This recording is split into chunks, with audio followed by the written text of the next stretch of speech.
Newly confirmed cases of coronavirus are surging across the country, overwhelming hospitals and crippling local economies. On Thursday, the U.S. recorded a record-breaking 153,000 new cases of COVID-19 nationwide.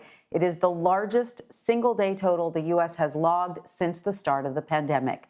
In total, more than 10.5 million Americans have tested positive for COVID-19. More than 242,000 people have died from the virus so far. The recent spike in cases is putting additional stress on hospitals across the country. Doctors and nurses say they are running out of essential personal protective gear. Some hospitals report a shortage of beds and staff to treat sickened patients. Earlier on CBS This Morning, Dr. Anthony Fauci urged Americans to stay vigilant in protecting themselves and others. You know, our baseline of infections all along has never gone down to a level that would allow you to be easily controllable when you get cases that soar up for a variety of reasons. Right now, as we are in the cool season of the fall and soon to enter the cold season of the winter, that makes it very problematic because people out of necessity will be congregating indoors more than outdoors. This is a particular issue as we're approaching the holiday season of Thanksgiving. I've heard you say the cavalry is coming, but it doesn't mean you put down your weapons and that people are letting their guards down. That is absolutely correct. People are letting their guards down. You know, it's understandable. I don't want to be critical of that, but we want to just plead with them to understand the dynamics of this outbreak. If you do that, we'll continue to soar. If we do the things that are simple public health measures, that soaring will level and start to come down. You add that to the help of a vaccine, we can turn this around. It is not futile. Joining me now for more on this is Dr. Uzma Syed. She's an infectious disease specialist and the director of the Antimicrobial Stewardship Center of Excellence at the Good Samaritan Hospital Medical Center in West Islip, New York. Dr. Syed, thank you so much for joining us. So these newly confirmed cases are soaring and hospitals are running out of space to treat all of these new patients. At this juncture, doctor, what steps do we all need to take in order to contain the virus? Absolutely. Thank you so much for having me. I think, we are unfortunately setting records daily that are very alarming for our country. I mean, if you just look at the numbers that was shared previously, it only took us about 10 days to get from 9 million to 10 million cases in our country, and we're already surpassed 10.5 million. As cases go up, we all know hospitalizations go up and unfortunately deaths go up as well. And those lag right behind there. And we have 18 states, in the Midwest right now that are really feeling crippled right now with, record numbers of hospitalizations. And, states are reporting really, lack of, ICU beds. They're at 90 to 95% capacity. Healthcare workers are getting strained. I mean, overall, when healthcare systems get overwhelmed, that just leads to worse outcomes for our patients. And that's really something that we don't want. We want people to really be vigilant, don't let your guard down, be careful, do the simple things that we know that help and prevent transmission of this virus so that we can really get through this next very difficult stretch for our nation. I mean, we know that also there's even one hospital in North Dakota that is under so much stress that it's, asking its nurses infected with COVID-19 but who are asymptomatic to return to work. I mean, what do you think when you hear that? Yeah, it really breaks my heart. It is really unfortunate to think that we have come to this place, in our nation. And again, there's so many different variables leading to that, social isolation and pandemic fatigue, and not having a national, mask mandate. All of these things have led us to where we are today. And it's really unfortunate because, again, having this lack of a workforce, for healthcare workers leads to these difficult decisions where, healthcare workers are being required to work while, sick with COVID-19. It's a bad situation all around, and it really will affect, the healthcare of more individuals. So we need to really be very aggressive in our measures now. Every day counts, every minute counts. We need to do whatever we can to really take this head on. I think there's a lot of dread going into the winter right now, but there seems to be a bright spot in the spring that we're all looking forward to.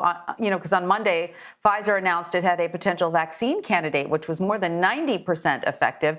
What more do we know about this vaccine, doctor? And, where do we go to get from here to there with, minimal amount of damage to the country? Yeah, so this was, a little silver lining that, we certainly, any good news, that we get, we're happy to take as a frontline, infectious disease worker. Unfortunately, I've seen this far too often, and I continue to see this every day.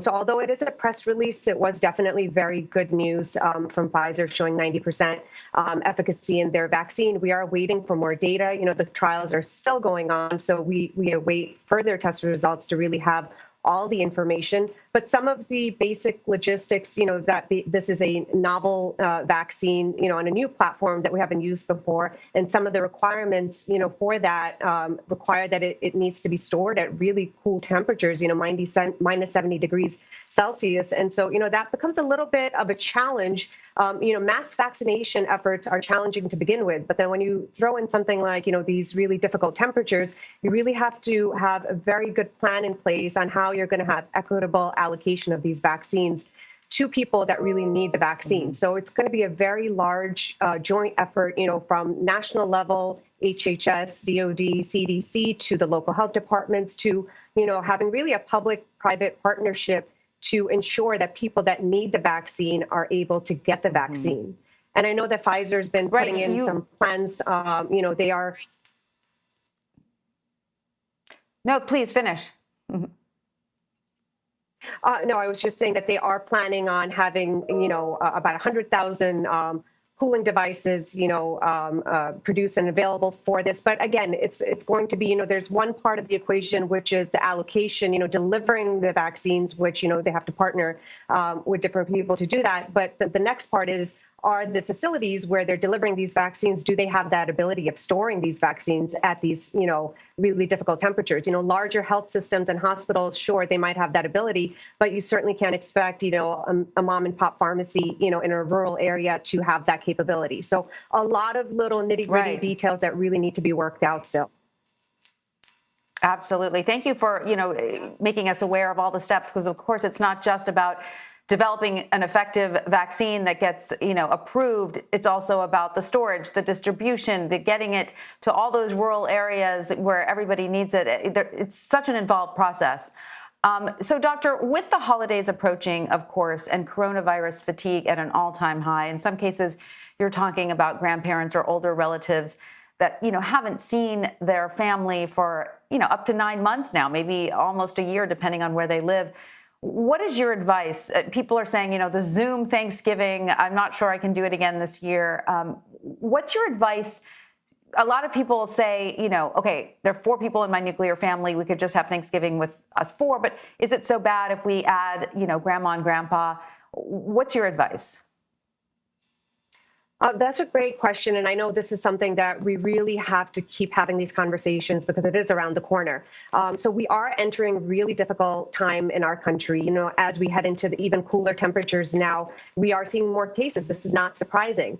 And unfortunately, you really have to think about, who is most susceptible and most vulnerable in your family, in your household. So, it is advisable that you do celebrate with your immediate nuclear family. But if you choose to have extended family members or friends, you have to really think about the risks that are associated with it and really try to do it in a safe way, as safe as possible, meaning, anybody who's outside of your household should really be quarantining for 2 weeks. They should really get tested right before, and they should stick to that because, as soon as you, join those bubbles, anybody that you come into contact with, essentially, you're coming into contact with all of their contacts.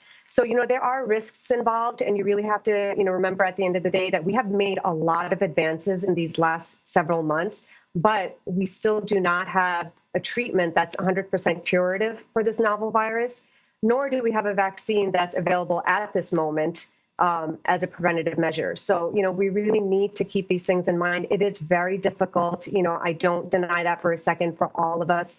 It's a very difficult time, coming up for the holiday season as well. But, we really have to think about the consequences and, the risks that are associated with it. Absolutely. A lot of families struggling with that right now. Dr. Uzma Syed, thank you so much for joining us. My pleasure.